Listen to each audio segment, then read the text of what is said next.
ओम साई राम। आप सभी को मेरे चैनल आओ साई कृपा में स्वागत करती हूँ। बाबा के साई चरित्र में पहले ही अध्याय में बाबा ने गेहूं पीसने की कथा लिखवाई है। गेहूं पीसने की कथा पहले अध्याय में ही क्यों लिखा है, क्या कारण है? क्या गेहूं के आटे से भी महामारी को भगाया जा सकता है? तो आइए जानते हैं।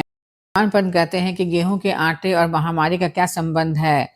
अगर सदगुरु चाहे तो वे कुछ भी कर सकते हैं। पंच तत्व पर भी बाबा का सत्ता चलता है।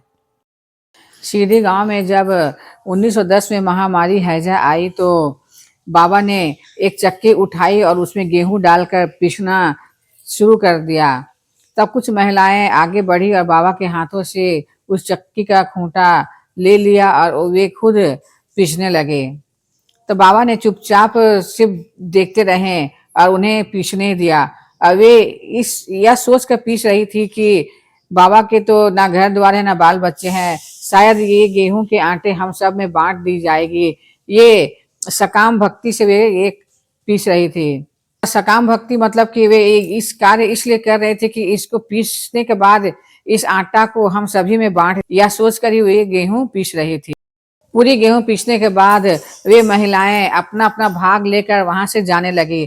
तब बाबा ने गरजते हुए आवाज में उन्हें रोका और कहा कि ये सब आटा जाकर शिरडी की सीमा में बिखेर आओ।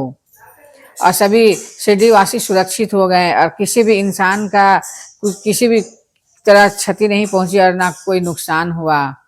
बाबा ने सभी को उस आटे को छिटवा कर उस महामारी को आटे खिला करके शिरडी गांव से भेज दिया।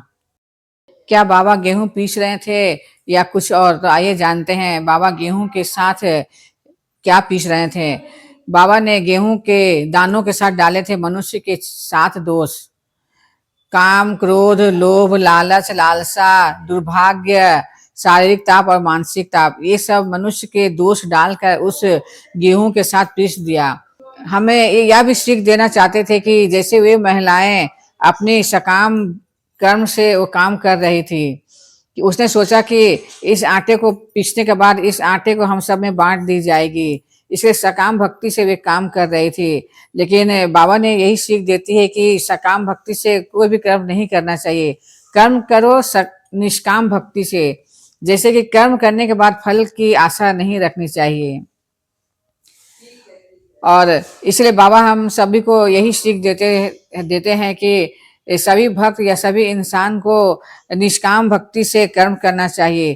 कर्म करते रहो, बाबा के बताए हुए रास्ते पर चलते रहो, अब फल की चिंता मत करो। सकाम भक्ति मतलब कि कर्म करना और फल की चिंता करना। वे बाबा इस दोष को सभी इंसान के स्वभाव से हटाना चाहते थे और ये हमें सीख देना चाहते हैं कि हर भक्त हर इंसान को सही रास्ते पर चलना चाहिए और सकाम भक्ति करना चाहिए। इससे बाबा और एक बड़ी सीख देना चाहते हैं। चक्की के 2 पार्टों की तरह मनुष्य भक्ति और कर्म का संतुलन जरूरी है। चक्की का मुठिया है ज्ञान, तो हमें सही राह दिखाती है।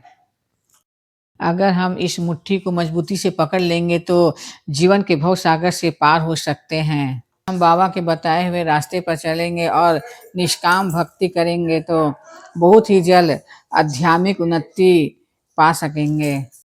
तो आइए साईं बाबा के इस अनमोल सीख को अपनाएं और श्रद्धा सबूरी रखकर बाबा के बताए गए रास्ते पर चले। इतना ही कहकर मैं साईं की वाणी साईं के चरणों में रखती हूँ। जय साईं राम।